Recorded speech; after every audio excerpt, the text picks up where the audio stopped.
দর্শক, রাষ্ট্রীয় অতিথি ভবন যমুনায় আছেন সহকর্মী মুরসালিন হক জুনায়েদ। প্রধান উপদেষ্টার ডাকা জরুরি সভা নিয়ে বিস্তারিত জানবো তার কাছ থেকে। মুরসালিন, বৈঠকে কারা থাকছেন এবং এই আলোচনার বিষয়বস্তু কি হতে পারে, কোন কোন বিষয় আলোচনায় আসতে পারে, এ নিয়ে বিস্তারিত কি তথ্য আছে আপনার কাছে জানাবেন।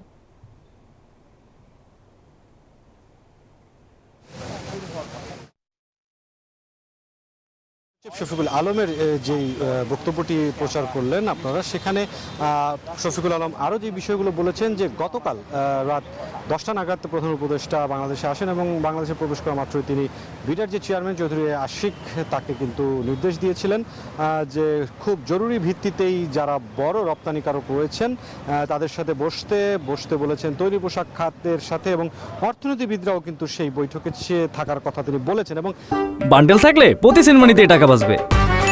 বিকাশ সেনমানি বান্ডেল কিনে জিতুন প্রতি লেনদেনে। সেই বৈঠকটি অনুষ্ঠিত হয়েছে আজ সকালে এবং সেটি প্রায় 3 ঘন্টারও বেশি সময় ধরে সেই বৈঠকটি চলেছে। এবং সেই বৈঠক থেকে বিডা চেয়ারম্যান যেই পরামর্শগুলো, যে সুপারিশগুলো তিনি পেয়েছেন বড় বড় রপ্তানিকারক এবং অর্থনীতিবিদদের কাছ থেকে, সেগুলো নোট নিয়ে তিনি আসবেন এই রাষ্ট্রীয় অতিথি ভবন যমুনায়। এবং বৈঠকটি এখানে অনুষ্ঠিত হবে, যেখানে সরকারের অন্যান্য উপদেষ্টারা থাকবেন খাত সংশ্লিষ্ট যেই কর্মকর্তারা রয়েছেন তারা, এবং অবশ্যই বিশেষজ্ঞরাও এই বৈঠকের মধ্যে থাকবেন।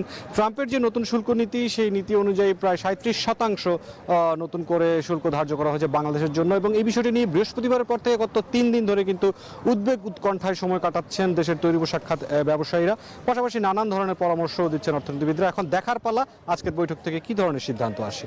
নাফিসা। মুরসালিন, ধন্যবাদ আপনাকে।